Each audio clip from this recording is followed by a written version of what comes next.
அவனுக்கு பக்கத்திலே சோடி என்று வந்தவளே நூல் புடவையில் ஒளிஞ்சுக்கிட்டு நினைச்ச தாளம் போடணுமே.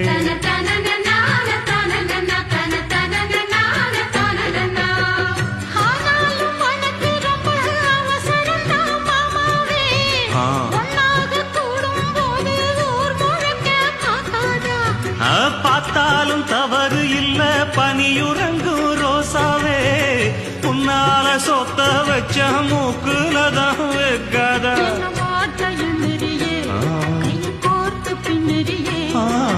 பாட்ட பாடி பல விதமாக சேட்ட பண்ணுறியே செங்குது